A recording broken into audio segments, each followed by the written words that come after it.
अपने आत्म कल्याण का पुरुषार्थ करने का प्लानिंग यहाँ बना रहे हैं।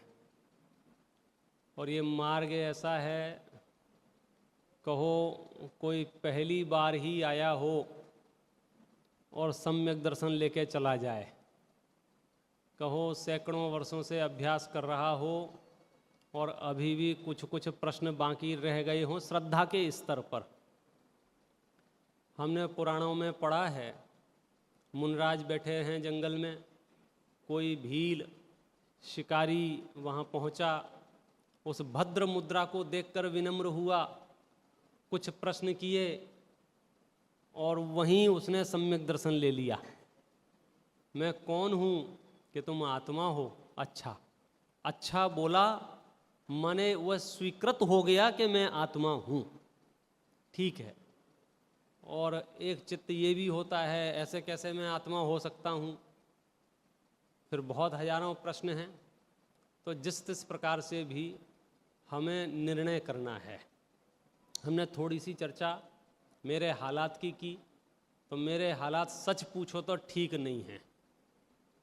जोई दिन कटे सोई आयु में अवश्य घटे, बूंद बूंद बीते जैसे अंजुली को जल है, देह नित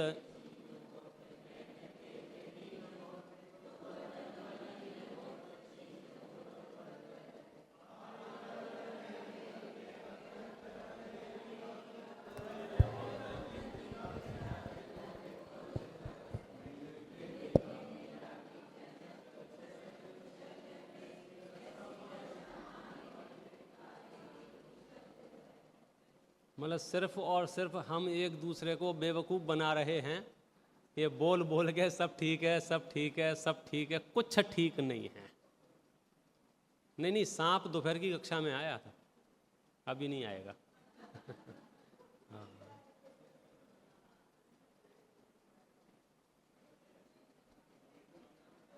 ऐसी परिस्थितियों में इन जितनी भी बातें अपन ने पूरे 1 घंटे में की, लगभग उन सब बातों को जैन दर्शन का एक प्रसिद्ध चित्र है जो प्राचीन सभी मंदिरों में लगभग मिल जाएगा।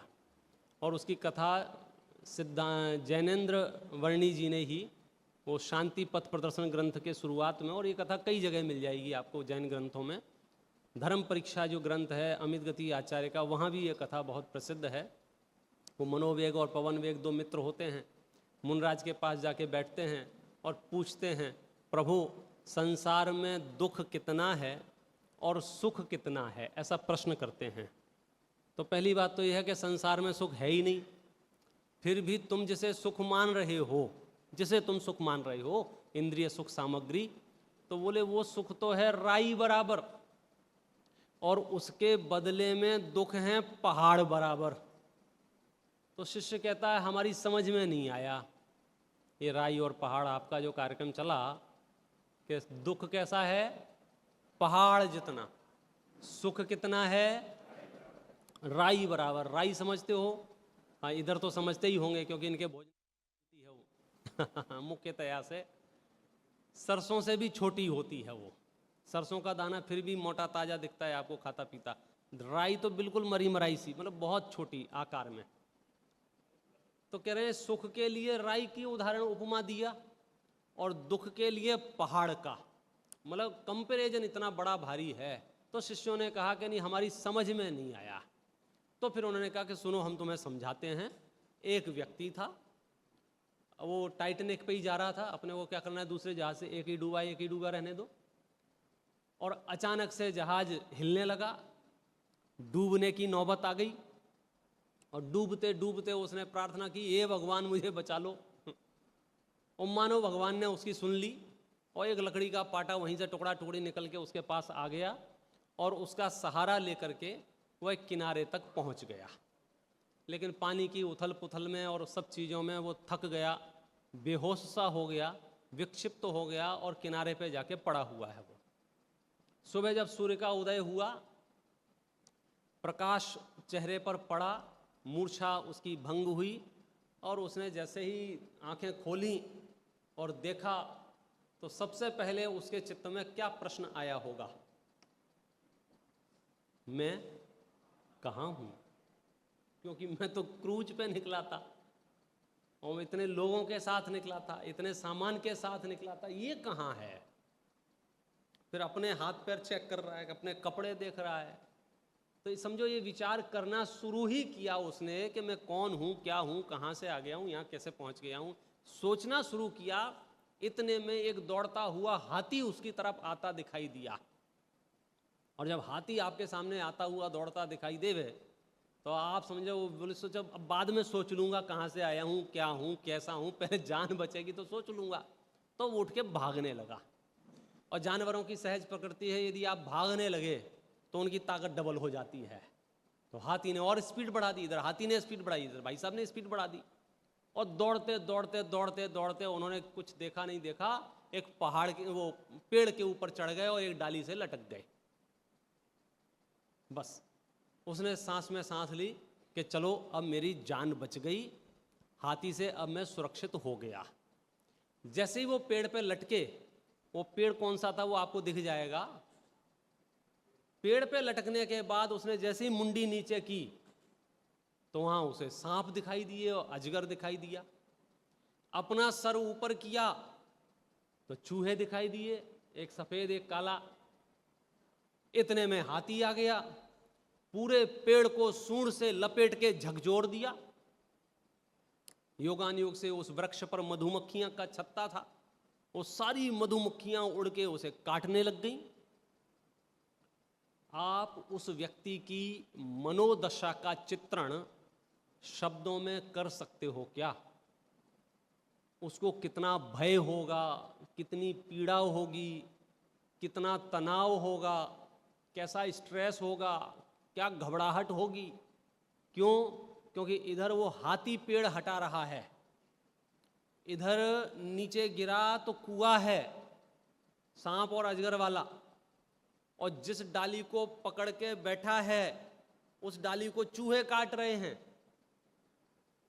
और ये बची खुची कसर निकाल दी मधुमक्खियों ने। ये सिंबॉलिक चित्र जैन दर्शन का लगभग आप सबने जरूर देखा होगा, और प्राचीन मंदिरों में तो ये चित्र होता ही होता था। ये चित्र हो गया, एक सटलेशय वाला हो गया। मतलब मैं तो जैन दर्शन को चित्रों में समझना हो तो 5-7 चित्र ऐसे हैं जिन्हें सबको पढ़ना चाहिए। ये उनमें से एक चित्र है संसार दर्शन का, सटलेशय का, अनेकांत का, बहुत सारे चित्र हैं। अभी अपन इसकी बात कर रहे हैं। मेरे मन में पहली जिज्ञासा तो ये है, क्या आप लोग पेड़ पे लटके हुए व्यक्ति को जानते हैं क्या? कौन है ये? माता जी तो गर्दन हिला रही, हमें नहीं पता भैया। पंडित जी तुम ना फोटो लाए हो, ये आप जानते हो क्या ये कौन है जो लटका हुआ है? जानते हो क्या? हम ही हैं भाई साहब। अगर आप होते तो इतने मुस्कुरा के तो जवाब नहीं देते। आप नहीं हो, आप नहीं हो। आप अगर वहां होते तो आपके भाषा, आपके स्वर ऐसे नहीं होते, हम ही हैं। क्योंकि स्थिति बहुत नाजुक है, उसके परिणामों की भयाक्रांतता की कल्पना हम और आप स्वप्न में भी नहीं कर सकते हैं। स्वप्न में भी साक्षात मौत दिख रही है उसे, पीड़ा अलग हो रही है, सारी तकलीफें हैं। फिर भी मैं मान लेता हूं, आप सब दावा कर रहे हैं कि आप ही हैं, मान लेता हूं। प्रश्न, पेड़ से उतरना है कि नहीं उतरना है? हाँ या ना? अब जैसे ही आपने बोला हां, इतने में वहां एक चमत्कार और हुआ। क्या? कि वो पेड़ जो हिल रहा था, वो मधुमक्खी का एक छत्ता जो था उसमें से एक बूंद, आपने हां बोला ना, तो हां बोलने के लिए मुंह खोला तो उसमें मुंह में आके गिर गई। एक काकताली न्याय बोलते हैं, योगानुयोग की बात है। कौआ उड़ के जा रहा है, ताड़ का पेड़ लगा हुआ है, वहां से फल टपका, कौए ने मुंह में गपक लिया। इसको बोलते हैं इत्तेफाक न्याय, काकतालीय न्याय शास्त्रों में जो शब्द है। आपने हां बोला, इतने में टपक गया। अब क्या हुआ? प्रोग्राम पोस्टपोन, प्लीज एक बूंद और। ठीक है, एक बूंद में कितना है, अभी टपक जाएगी। फिर एक बूंद और आ गई, फिर पूछा चलें, तो फिर क्या जवाब आया? एक बूंद और, एक बूंद और, एक बूंद और। ये जो एक बूंद और की डिमांड है, ये कब खत्म हो जाएगी? हम और आप सबके साथ भी ये हो रहा है। जब हम अटेंड करते हैं, शिविर करते हैं, जिनवाणी पढ़ते हैं, और कई कई सिद्धांत तो इतने अंदर तक जाके बैठते हैं कि अब तो एक ही काम करने लायक है, लेकिन फिर मन कहता है बस ये 2-3 साल में थोड़ा बिजनेस सेटल हो जाए, बच्चे सेटल हो जाएं, मैं रिटायरमेंट ले लूं, कुछ ना कुछ नया बहाना लेके आ जाता है। पंडित जी आप जो कह रहे हो परम सत्य बात कह रहे हो, बस 1 साल और, 2 साल बाद पूरी तरह से लग जाऊंगा, 3 साल बाद तो, 10 साल बाद तो मैंने प्लान कर रखा है। अरे तू क्या प्लान करेगा? 10 साल बाद तू रहेगा कि नहीं रहेगा, इस पर्याय में इसका प्लान है कि नहीं है? भाई साहब, मैंने एक बार बहुत पहले, ये एक डिस्कवरी का ही कोई प्रोग्राम चल रहा था, उसमें वो ड्राइविंग का बता रहे थे, दुनिया में कितने एक्सीडेंट होते हैं और किस तरह से होते हैं, और बहुत सारी चीज़ें उसमें बताई जा रही थी कि लोगों की छोटी छोटी सिली सी मिस्टेक्स के चक्कर में कितने कितने लोग मर जाते हैं। जब ठंड पड़ती है दिल्ली साइड में, तो एक गाड़ी के एक्सीडेंट होने के चक्कर में 10, 20, 30 पीछे से ठका ठक ठका, ये सब सबके ख्याल में हैं। तो उसको पूरा देखने के बाद, तो खास करके वो ड्रिंक एंड ड्राइव के ऊपर बेस्ड थी, तो उसमें बताया जा रहा था आप नशा करके ना चलाएं, क्योंकि आपके एक नशा करने के चक्कर में ना कितने लोगों को उसका भुगतना पड़ जाता है। उसमें जो पूरे एपिसोड के बाद में एक वाक्य बोला, आप कितने ही होशियार हों, समझदार हों, सभ्य हों, देखभाल के गाड़ी चला रहे हों, फिर भी यदि आप रोड पर हैं तो दूसरों के रहमो करम पर ही जिंदा हैं। नहीं समझ में आया? हमको लग रहा था कि हम तो छना पानी पी के चला रहे। तो तुम चलाओ छना पानी पी के, लेकिन अगर तुम रोड पर हो तो पीछे जो चला रहा है या आगे वाला जो ब्रेक लगाएगा, कोई ठिकाना नहीं है। मतलब हम बहुत अलग टाइप की सिचुएशन में हैं। 100-200 साल पहले हमारी सिचुएशन थोड़ी अलग थी। गुस्सा भी आ जाता था तो घर से लाठी बाठी निकाल लेते, थोड़ी बहुत चोटें आती थी, 4-5 दिन में चली जाती थी। अब तो सीधा ठाएं, खत्म। अब जो दृश्य हैं वो बड़े भयानक हैं। समझो वर्ल्ड वार भी होता है तो बीच में जो मुफ्त में है वे मुफ्त में ही पिस जाएंगे, पता भी नहीं चलेगा। मतलब बहुत डेंजर सिचुएशन में हैं। लेकिन जब तक हैं जैसे हैं, हमारे पास 1 दिन हो, 1 घंटा हो, 1 मिनट हो, हमें अपने आप को समर्पित कर देना चाहिए जिन शासन के वे सूत्र समझने के लिए जहाँ से मुक्ति का द्वार खुलता है, और हम उसकी चर्चा करने जा रहे हैं। तो ये स्थिति तो हमारी हालात आप सबको पता चली गई होगी, हमारी ये दशाएं हैं।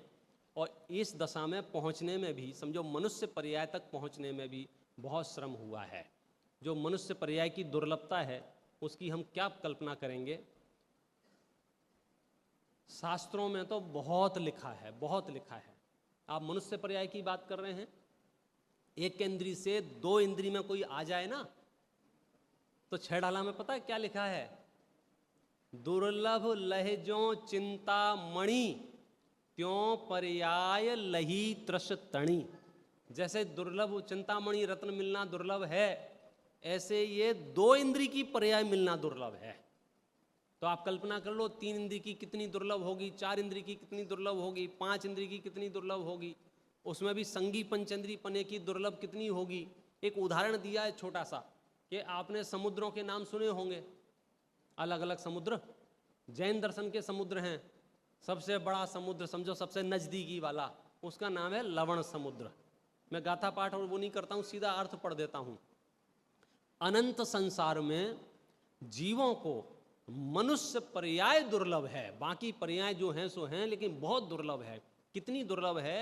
जैसे लवण समुद्र में युग और जुआ के, युग अर्थात जुआ और समिला अर्थात शैल का संयोग दुर्लभ है। उदाहरण देके समझाया।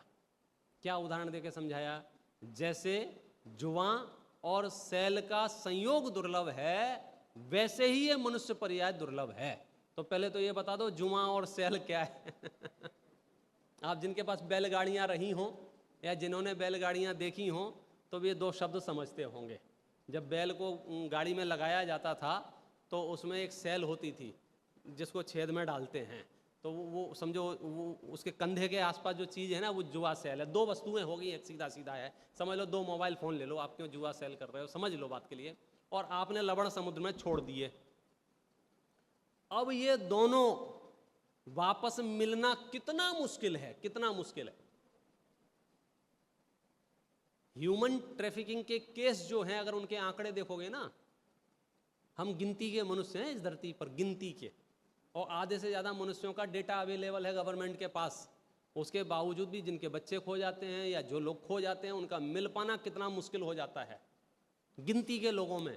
तो लवण समुद्र में ये कब मिलेगा, कैसे मिलेगा, ये बात सिर्फ इस बात के लिए समझाई जा रही है कि बहुत दुर्लभ परिस्थितियों में हम और आप हैं, और इस मनुष्य पर्याय की दुर्लभता को विस्तार से समझाने के लिए ये बात बताई कि सुनो, मनुष्य पर्याय तो दुर्लभ है सो है ही। अब उत्तरोत्तर बात करते हैं जिस बात के लिए अपने चर्चा शुरू की है।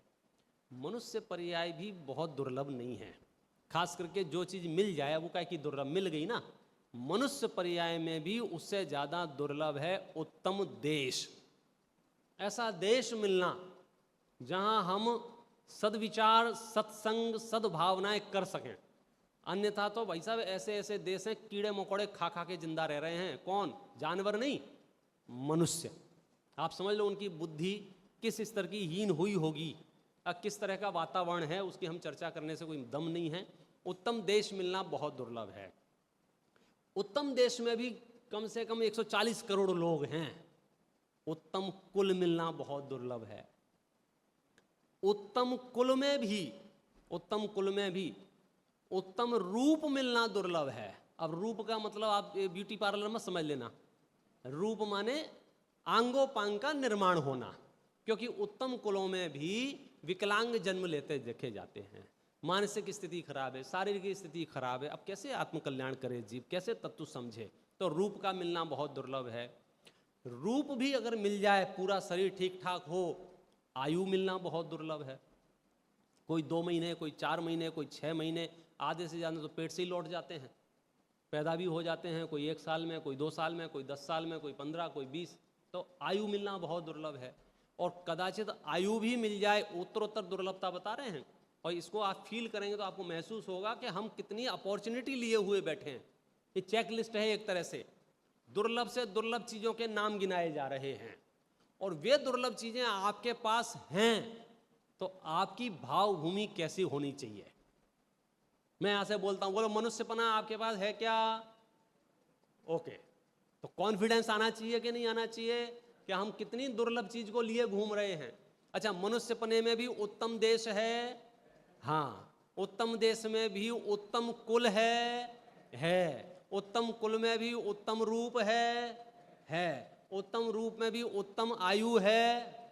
जब तक जिंदा हो तब तक तो बोल ही सकते हो ना, है। जब निपट जाएंगे तब बाद की बात है, अभी तो है। उत्तम आयु में भी कहते हैं आरोग्यपना, आरोग्यपन। आप समझो उत्तम आयु हो और बीमारियां हो, रोग हो, तो क्या होगा? शारीरिक रोग होंगे तो जिंदगी अस्पताल में निकलेगी, मानसिक रोग होंगे तो जिंदगी अदालत में निकलेगी। निरोगी होना है तो आप जिंदगी जी पाओगे, बीमारी है कोई सी भी हो, आप परेशान हो जाओगे। तो आरोग्य बहुत दुर्लभ है। और फिर बताया आरोग्य के बाद शक्ति दुर्लभ है। आप उत्तम कुल में हैं, उत्तम देश में हैं, सारी चीज़ें बढ़िया है, उत्तम आयु है, कोई रोग नहीं है, लेकिन आपका जो पौरुष है, आपका जो पुरुषार्थ है बहुत ढीला पीला है, शक्ति नहीं है, मन ही नहीं होता कुछ करने का, तो फिर आपका काम नहीं। शक्ति है, अच्छा शक्ति भी हो, विनय ना हो, तो कोई आपको 2 अक्षर का ज्ञान ना दे, भाई आप बंदूक रख के बोलो बोलो पंडित जी समझाओ हमको, तो ऐसे थोड़ी, तो आपको ऐसे ही करके समझना पड़ेगा, पंडित साहब समझाइए। विनय हो, और ये सब होने पर भी जो दुर्लभता बताई जा रही है, इसमें लिखा है, गाथा आपके सामने है, मूलाचार ग्रंथ है, 758 नंबर की गाथा है, और इसमें सबसे दुर्लभ में कहा जा रहा है धर्म श्रवण सबसे ज्यादा दुर्लभ है। क्या सबसे ज्यादा दुर्लभ है? धर्म श्रवण सच में दुर्लभ है। एक जगह मैं प्रवचन कर रहा था तो किसी ने आके मुझसे कहा, पंडित जी धर्म श्रवण बिल्कुल दुर्लभ नहीं है, आप 20 चैनल खोलो, 25 बाबा धर्म सुनाते मिल जाएंगे आपको।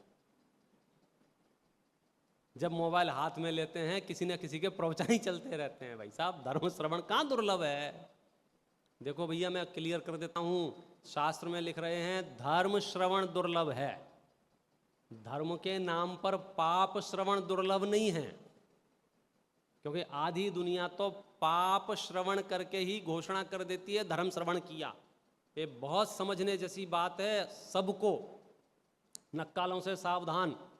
जो माल बिक रहा होता है ना, हर आदमी अपने माल का वही नाम रख लेता है, क्योंकि यही माल बिक रहा है। एक लाइफबॉय साबुन 3 स्पेलिंग में चलता था। आप समझ, दुनिया ऐसी है ना। तो ये तीर्थंकरों की भूमि है, साधकों की भूमि है। धर्म बहुत बढ़िया शब्द है, तो जो देखो वो अपने कार्यक्रम का नाम धर्म रख देता है। और ऐसी होड़ चली है धर्म की। धर्म करने का क्या उपाय है कि धर्म में जो जो किया जाता है वो आप करो। दूसरा शॉर्टकट ये है कि आप जो जो कर रहे हैं उसका नाम धर्म रख दो। आप नाच रहे हो तो नाचने का नाम धर्म रख दो, धर्म हो गया। आप खा रहे हो तो खाने का नाम धर्म रख दो, पी रहे हो तो पीने का नाम रख दो, लड़ रहे हो तो लड़ने का नाम धर्म रख दो। और रखे हैं लोगों ने। धर्म है अपने आप में, खाने वाले, पीने वाले, नाचने वाले, लड़ने वाले। 15-20 तरह की लिस्ट बताइए शांति पथ प्रश्न में, जिसको जो दिख गया। साक्षात संगी पंचेंद्री जीव का घात करेंगे, बलि चढ़ाएंगे और माइक से घोषणा करेंगे हमारा धर्म हो गया, आज का धर्म हो गया। धर्म हुआ या पाप हुआ? तो 99% दुनिया तो पाप करके ही धर्म मान रही है। बचे खुचे जो समझदार लोग थे, मंद कसाई लोग थे, भद्र परिणामी लोग थे, वे पुण्य को धर्म मान रहे हैं। ये तो कौन सा जन पुण्य कमा के पैदा हुए होंगे कि गुरुदेव श्री का योग मिला और उन्होंने कहा कि ये पुण्य पाप दोनों से जुदा धर्म है। अब आपको फीलिंग आई होगी कि धर्म श्रवण को दुर्लभ क्यों लिखा है। धर्म श्रवण के नाम पर कुछ भी सुन लेना, उसका नाम, यहाँ धर्म श्रवण की घोषणा की है, अब वो दवाइयाँ बता रहे हैं, इलाज बता रहे हैं, ग्रह वास्तु बता रहे हैं, ग्रह नक्षत्र बता, जाने कहाँ कहाँ घूम रहे हैं। एक आत्मा के कल्याण को छोड़कर सारे व्याख्यान मिल जाएंगे आपको। है पूरी जिंदगी कट जाएगी तो हम सर्वज्ञ नहीं बन पाएंगे ऐसे एक एक विषय को जान के। आप तो वो बात बताओ, कैसा अज्ञान दूर करूं कि मैं ज्ञानी बन जाऊं, तो उसकी चर्चा इसमें की गई है। मैं एक पंक्ति बोलूंगा, आप उस पंक्ति को दोहराएंगे, इसका अर्थ विचार करेंगे। बहुत बढ़िया कलश है, आनंद की लहरें बहने लग जाएंगी यदि इसमें जो विषय कहा गया है उसका श्रद्धान हमको हो गया। सर्वं सदेव नियतं भवति स्वकीय, सर्वं सदेव नियतं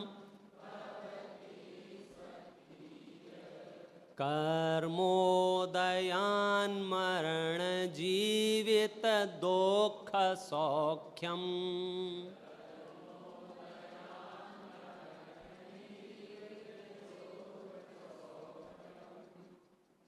ये 2 पंक्तियों में फैक्ट बताए हैं, तथ्य बताए हैं कि दुनिया में क्या चल रहा है। खास करके जो परिस्थितियां घटित होती हैं, मुख्य रूप से 4-5 तरह की परिस्थितियां हैं। एक हमारा जन्म है, एक हमारा मरण है, एक हमारे जीवन में सुख है और एक हमारे जीवन में दुख है।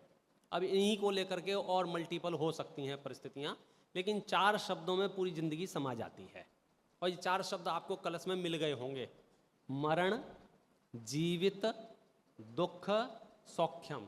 और याद रखना, ये कलश आपको याद करना है। हाँ, फोटो आपके मोबाइल में हो तो खींच लेना, नहीं हो तो समय सार में से 168 नंबर का कलश निकाल लेना। मुझे आप जहाँ भी टकरा जाओगे मैं आपसे पूछूंगा। हो सकता है पहली बार में 4 लाइनें ना बताओ तो इतना बोलना, पंडित जी सर्वम सदैव, सर्वम सदैव, सर्वम सदैव। अगली बार मिलो तो सर्वम सदैव में नियतम भी जोड़ लेना, फिर अगली बार मिलो तो स्वकीय जोड़ लेना। ऐसे एक एक शब्द भी जोड़ोगे तो 2.5 दिन में एक कलश तो आपको याद हो जाएगा। क्योंकि ये तथ्य है। क्या तथ्य है कि जीवन, मरण, सुख, दुख जो कुछ भी है स्वकीय कर्मोदयात, अपने कर्म के उदय से। ये जैन दर्शन का इतना बड़ा प्रिंसिपल है, इसके कॉन्सेप्ट को समझे बिना आप समझ लीजिए अंतर्मुख हो नहीं पाते हो। जब जब अंतर्मुख होने जाते हैं तब तब हमें चित्त में ये बात आ जाती है, अरे यार मैं तो वो छोड़ के आ गया, करके आ गया, और फैक्ट्री में ये सब पड़ा था, और ये चीज़ वो चीज़, कितने लोग ऐसे मतलब सामायिक करने बैठते हैं तभी सबसे ज़्यादा विकल्प आते हैं। ऐसे सब ठीक रहता है, जैसे ही सामायिक करने बैठे हाथ पे हाथ रख के याद आया, अरे उसको तो चेक देना था, दिया ही नहीं, अरे वो तो, कितने विकल्प, कितने विकल्प। उन सर्व विकल्पों से आप 1 सेकंड में मुक्त हो सकते हैं इस कलश के माध्यम से। इस धरती पर चाहे चींटी हो, चाहे हाथी हो, चाहे डायनासोर हो, चाहे सांप हो, बिच्छू हो, छिपकली हो, मक्खी हो, मच्छर हो, मनुष्य हो, कोई भी गति का जीव हो, उन सब जीवों का जन्म, उन सब जीवों का मरण, उन सब जीवों का सुख, उन सब जीवों का दुख कौन करता है? स्वकीय कर्मोदयात, स्वकीय कर्मोदयात, स्वकीय कर्मोदयात, अपना उनका कर्म का उदय। भाई साहब, इस प्रिंसिपल में कितनी राहत मिलेगी आपको कि आज के बाद अगर ये सिद्धांत आपको स्वीकार हो तो ये आरोप बंद हो जाएगा, आपकी वजह से हम मर गए, आपकी वजह से हम बच गए, आपकी वजह से हम सुखी हो गए, आपकी वजह से हम दुखी हो गए। क्यों? क्योंकि सब के सब अपने अपने कर्म के उदय से जीते हैं, मरते हैं। बहुत गाथाएं हैं इसकी, और बंद अधिकार एक ऐसा अधिकार है, कुंद कुंद आचार्य देव ने गाथाएं लिखते लिखते भगवान को याद किया कई बार कि ऐसा जिनवरेंद्रों ने कहा है, ऐसा जिनवरों ने कहा है। वो गाथाएं कुछ कुछ तो आपको गूंजती होंगी कुंद कुंद शतक की कृपा से। निज आयु क्षय का मरण हो, यह बात जिनवर ने कही, तुम मार कैसे सकोगे जब आयु हर सकते नहीं। तो अब ये 4 प्रतिनिधि गुण ले लिए, जीवन मरण सुख दुख हानि लाभ। अब आपके जीवन में जो कुछ भी हो रहा है, 5 तो ज़्यादा हो गए, 3 मिनट के लिए आप उस टूर पे चलो। इस धरती पर जहाँ जहाँ जो कुछ भी घटित हो रहा है वह वैसा ही ठीक है या उसमें कुछ बदलाव करें? तो जैनाचार्य कहते हैं इस विश्व में, विश्व माने पूरे ब्रह्मांड में, कहीं भी अन्याय नाम की चीज नहीं है। अब थोड़ी देर निकलना आप सैद्धांतिक रूप से बाहर, क्या कहना, कहीं अन्याय हो ही नहीं रहा है। क्यों नहीं हो रहा है? अरे ये मर गया, नहीं भाई साहब, उसकी आयु पूरी हो गई। अरे ये जन्म गया, उसका आयु शुरू हो गया। एक एक जीव को मैं आपसे पूछता हूँ, रावण की बहुत फेमस पर्सनैलिटी है भारत में, बहुत प्रसिद्ध कथाएं हैं रावण के बारे में। रावण आज कहाँ है? कहाँ है? तीर्थेश मालूम है रावण कहाँ है? वो कह रहा मेरे खानदान का मुझे नहीं पता रहता, इतना बिजी हूँ, आप रावण की पूछ रहे हो कहाँ है? पूछ के बता देना। अब मेरा दूसरा प्रश्न है, वो रावण जहां भी है वहां उसको किसने भेजा? किसने भेजा? सीता जी ने बोला था go to hell. Sita ji ने स्वकीय कर्मोदयान, उसके अपने परिणामों ने। तो मैं आपसे पूछता हूं, रावण ने जो कार्य किया उसके अनुसार उसका फल मिला, बोलो अच्छा हुआ बुरा हुआ? ताकत चाहिए। रावण के साथ जो हुआ वो अच्छा हुआ या बुरा हुआ? अच्छे बुरे में थोड़ा आपको फीलिंग अलग आ रही है। सही हुआ या गलत हुआ? मैं आपको, बंबई में बम ब्लास्ट हुआ था, क्या नाम था उनका, जिनने भी किया XYZ, बम ब्लास्ट हुआ। बम ब्लास्ट होने के बाद अदालत ने उन्हें सजा सुनाई, बोलो सही किया गलत किया?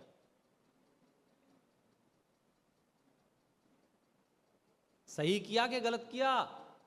अरे बोलो तो, आज मौन तो नहीं है।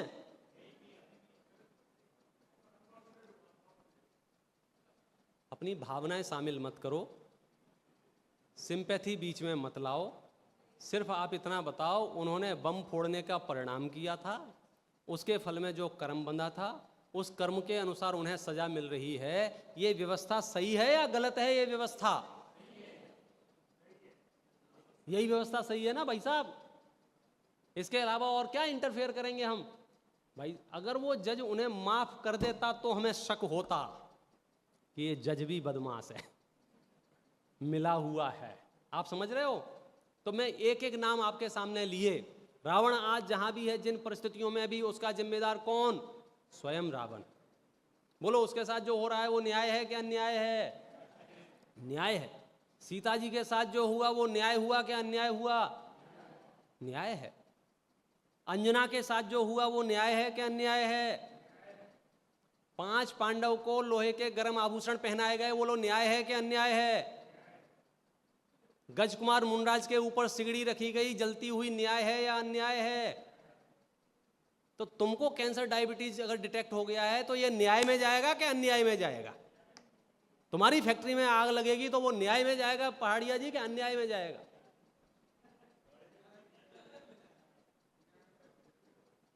अगर दूसरों के लिए न्याय है, बस वही है 12 भावना हमने पड़ोसियों के लिए पढ़ी हैं। जब जब कुछ होता है पहुंच जाते हैं मुंह उठा के, ऐसा ही होना था, अब तुम चिंता मत करो, कुछ नहीं है, जो आया है वो तो जाएगा ही। और अपना नंबर आता है तो धरती फटती है। तो ये जो दोहरापन है, ये कर्म सिद्धांत से समाधान मिलता है।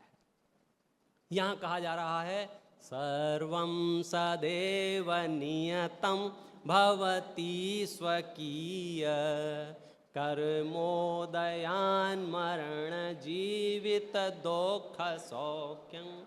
ये तथ्य बता दिए। आगे क्या लिख रहे हैं? अज्ञानमेतदिह यतु परः परस्य कोर्यात् पुमान् मरण जीवित दुख सौख्यं।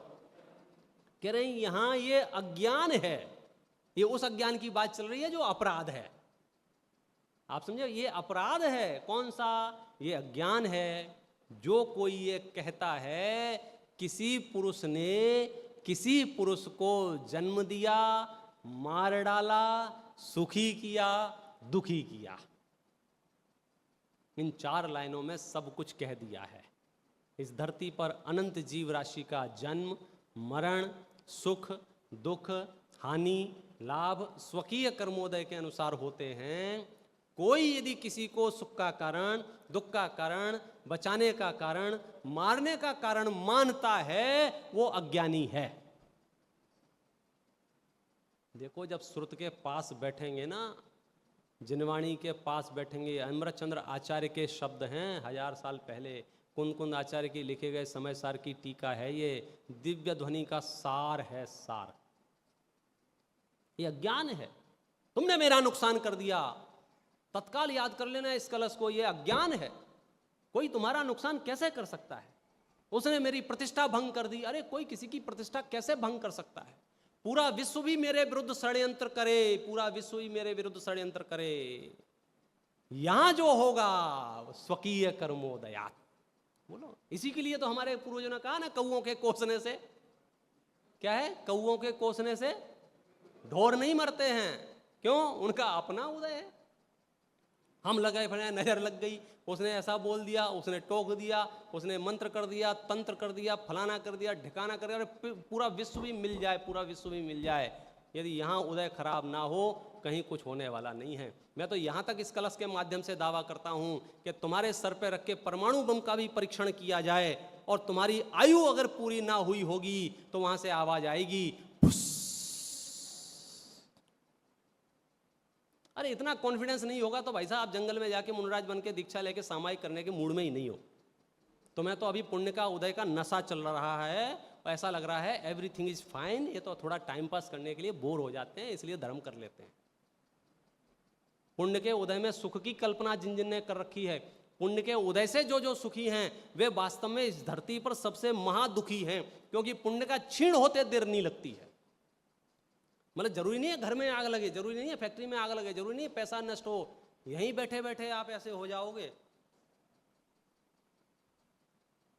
फिर क्या? अपन इस विषय को चूंकि समय हो गया है आगे बढ़ाएंगे, लेकिन सर का पूरा भार उतार के जाएंगे। कोई चिंता, कोई तनाव, कोई डिप्रेशन, कोई टेंशन नहीं, क्योंकि वस्तु व्यवस्था पूरे विश्व को संभाले हुए है। हमें तो उस व्यवस्था को समझकर आत्म कल्याण के मार्ग में अग्रसर होना है। ओम नमः। एक प्रश्न, हाँ भाई साहब को माइक दो। भाई साहब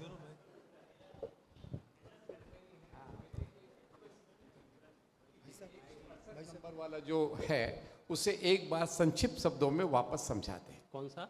168 एक बार एक ले लैंग्वेज के अंदर इसको वापस समझा दें। सिंपल, इस धरती पर जितनी भी चेतनाएं हैं, लिविंग सेल्स हैं, जितने भी जीव हैं, उन सब के जीवन में जो जो कुछ भी हो रहा है, जैसी जैसी परिस्थितियां बन रही हैं उसमें कोई दूसरा जिम्मेदार नहीं है। यदि आप किसी दूसरे को जिम्मेदार ठहराते हैं तो ये अज्ञान है और ये अज्ञान ही अपराध है।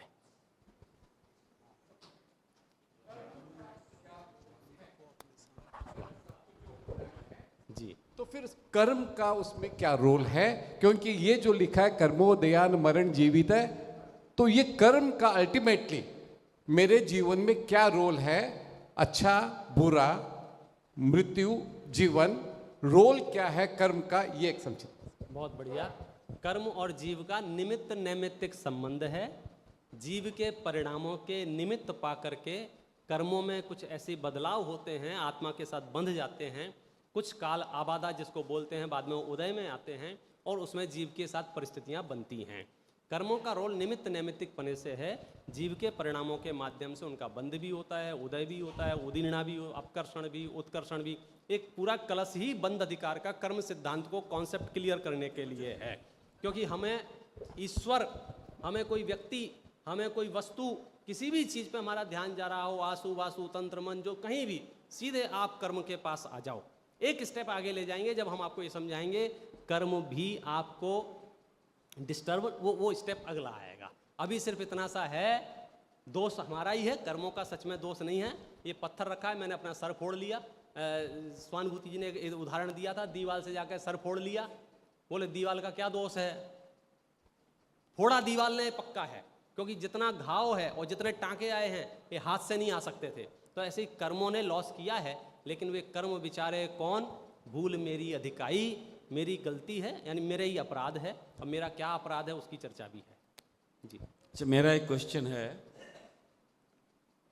अगर हम बोलते हैं कि मनुष्य गति बहुत दुर्लभ है, ये हम रोज रोज बोलते हैं कि मनुष्य गति बहुत दुर्लभ है, हम फिर कैसे ये प्रूफ करें कि आज लास्ट 30 सालों में जनसंख्या लिटरली डबल हो गई है, ये 40-50 सालों में, और चाइना में और या में लगातार बढ़ रही है। तो क्या वो ज़्यादा धर्म किए थे क्या? नहीं। इतनी हम कैसे एक्सप्लेन करें कि अगर मनुष्य गति इतनी दुर्लभ है तो आज हम कैसे, मतलब इतनी ज़्यादा पॉपुलेशन, चाइना 150 करोड़ तो हो गई, देखो ये ठीक है, तो वहाँ पे क्या लोग ज़्यादा धर्म कर रहे हैं क्या? नहीं, दूसरा, हमारी आयु बढ़ रही है। पहले हमारी आयु अगर 50-60 वर्ष की थी, अगर आप देखो पहले, आज के दिन में 70-80 तक पहुंच गई है, 80-82-85 तक हो गई है। तो क्या होगा? फिर हम ज़्यादा धर्म करने लग गए क्या? बहुत बढ़िया। 2 प्रश्न पूछे। पहले प्रश्न का उत्तर ये है, मनुष्यपना धर्म करने से नहीं मिलता है। धर्म, मनुष्यपना तो सहज भाव से, धर्म 3 शब्द है ना अपने, पाप, पुण्य और धर्म। तो मंद कषाय किसी भी गति में कोई भी जीव कर सकता है, और मंद कषाय के फल में उसे मनुष्य गति भी मिल जाती है। मनुष्य गति की जो दुर्लभता बताई जा रही है शास्त्रों में, वो अपॉर्चुनिटी की दृष्टि से बताई जा रही है कि आप जिस पोस्चर में हो, जिस पोजीशन पे हो, आपकी शरीर, आपकी इंद्रियां, आपकी मानसिक स्वस्थता, आपकी विचार शक्ति सुप्रीम है। इस टाइम पे आप जो डिसीजन लेंगे, आपके श्रद्धान के लिए, आपके ज्ञान के लिए, आपके चारित्र के लिए, वो बेहतर काम करेगी। तो अपॉर्चुनिटी की दृष्टि से बहुत दुर्लभ है। अब इस दुर्लभता का कोई फायदा उठाए नहीं उठाए एक अलग बात है। रही बात आंकड़ों की, तो हम बहुत छोटा कालखंड विचार करते हैं। हम पूरी दुनिया को 30 साल, आप जितने बड़े हैं उतनी बड़ी दुनिया समझते हैं। हम आज कह रहे हैं कि आयु बढ़ रही है। अगर हम बड़ा चार्ट निकाल के देखेंगे, ये सब मार्केट वालों से पूछो, 1 महीने का चार्ट देखते हैं तो डाउन है, डाउन है, डाउन है। जब 6 महीने का चार्ट देखते हैं, 1 साल का चार्ट देखते हैं, तो आप 15-20 साल पुराने सोने का भाव यहाँ और अभी यहाँ, और 1 हफ्ते का चार्ट देखेंगे तो कहेंगे डाउन। तो अप और डाउन का जब ओवरऑल चार्ट देखोगे, पहले मनुष्यों की आयु 3 पल्ले की थी, फिर 2 पल्ले की थी, फिर 1 पल्ले की थी, फिर सैकड़ों हजारों वर्षों की थी। पंचम काल में भी उत्कृष्ट आयु 120 वर्ष कही गई है। टेम्परेरीली कभी कोई वायरस है या दूसरे निमित्त कारण बहुत सारे जो कर्म के उदय हैं अपने, तो ये बहुत छोटी सी बात है कि पहले 60 थी कि 80 है कि फिर 60 हो जाएगी। रोज़ दावे करते हैं पहले के लोग बहुत जीते थे, अब फटाफट मर रहे हैं, अब तो नाचते नाचते टपक जाते हैं, खाते खाते टपक जाते हैं। अभी कोरोना के बाद तो कितने वीडियो हैं। तो इसलिए बहुत, मतलब क्या कहना चाहिए, छोटे से कालखंड को देख के बात कर रहे हैं। बाकी अगर ग्रेजुअसली बात करेंगे तो आयु, बल, बुद्धि, जैसे जैसे ये काल अवसर्पणी काल बढ़ रहा है, सब कुछ घट रहा है, बढ़ नहीं रहा है। हमको भ्रम हो रहा है बढ़ रहा है, हमको लग रहा है बढ़ रहा है। आप बचपन की बुद्धि, अपने पूर्वजों की बुद्धि, हम अपने एक कालखंड वो था कि हमें पूरे गांव के मोहल्ले के नंबर याद थे। अब हमारे घर में 6 सदस्य हैं, 6 के में से 1-2 के याद हैं, और कुछ ऐसे महापुरुष भी होंगे जिनको 1-2 का भी, कई होते ऐसे हमें खुद का ही नहीं पता, हम वैसा फ़ोन नंबर दे दो, बेटा इसमें देख लो ना, पता नहीं है क्या है। तो ये घटती हुई बुद्धि है। ये इतने मोटे शास्त्र, आप समझे, ये तो एक शास्त्र है। आप मंदिरों में जाओ, 200, 500, 1000, मतलब पूर्वज कितना पढ़ते होंगे, कितना लिखते होंगे, कितना विचार करते होंगे। अब तो एक समय शिविरें पहले 18-18 दिन की लगती थी सोनगढ़ में, अब एक ही रह गई है वो प्रशिक्षण, बाकी फिर 10 की हो गई, 12 की हो गई। हम 2.5 दिन में आ गए हैं, 2.5 दिन भी बहुत लग रहा है। सब घट रहा है, कुछ नहीं बढ़ रहा है। ये हॉल बहुत बड़ा हमें लग रहा है। पुराने मंदिर देख के आओ भाई साहब, इससे 10 गुने बड़े, 10 गुने पत्थर के, मतलब 1000 साल पुराने भी। पूरा सोनागिर पहाड़ देख लो, 400, 500 साल पहले का बना हुआ है। तो ऐसे करके ओवरऑल सब घट रहा है, अवसर्पणी काल है। हाँ, घटते हुए भी जो अप डाउन है, अभी ऐसा लगता है गुरुदेव श्री का योग और दूसरे भी वातावरण, देश शासन की व्यवस्थाएं ऐसी हैं कि अभी धर्म के उत्थान का समय है, तो उसका लाभ उठाएं। एक बहुत क्वेश्चन है ये जो बार बार होता है, हम यहाँ हर बार बोलते हैं कि रावण अभी नरक में है। हाँ, ये हम किस आधार पे बोल रहे हैं? क्या हमारे पास ये प्रूफ है कि वो रियल में नरक में है? अपना कान इधर करो ऐसे, ये बात हमें सर्वज्ञ ने बताई है। अब नेक्स्ट क्वेश्चन होगा, तुम्हें सर्वज्ञ कहाँ मिल गए? तो हम कहेंगे शास्त्रों में लिखी है। आप कहोगे शास्त्रों में जो लिखी है वो सच है क्या नहीं है?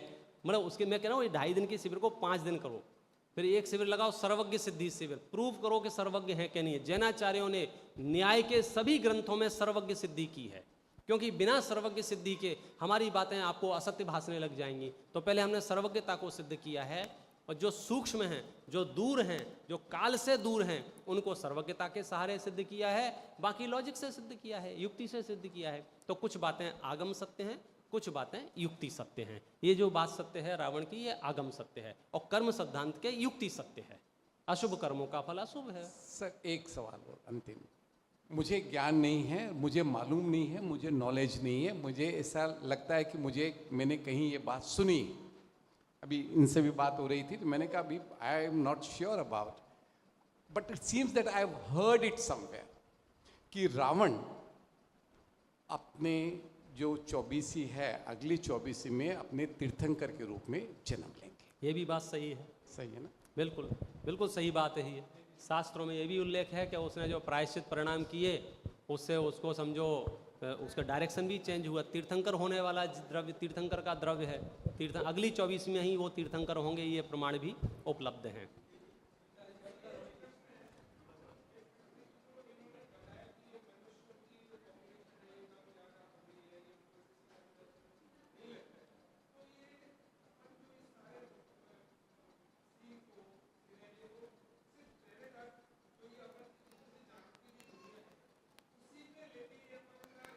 बस वो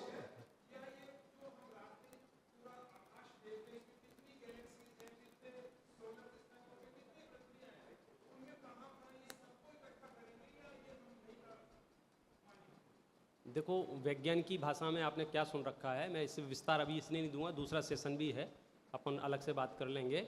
शॉर्ट इतना ही है कि इस धरती पर जो बात कर रहे हैं, मैं हर विषय में ऐसे ही बोलता हूँ, जब हम शास्त्रों से और साइंस से मिलाते हैं ना, मैं बोलता हूँ 20 साल 30 साल पहले भारत कैसा था, 100 साल पहले भारत कैसा था, 200 साल पहले भारत कैसा था, उसमें अफगानिस्तान भी है, उसमें पाकिस्तान भी है, उसमें बांग्लादेश भी है।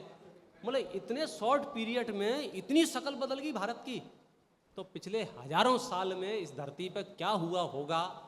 इसलिए हम वो जो आज का मैप लेके घूम रहे हैं और शास्त्रों से उसको मिलान करने की कोशिश कर रहे हैं, इसलिए गड़बड़ा जाते हैं। बाकी शास्त्रों में जो कथन हैं वे न्याय से, युक्ति से प्रमाणिक हैं, उसकी अपन चर्चा विस्तार से भी कर सकते हैं।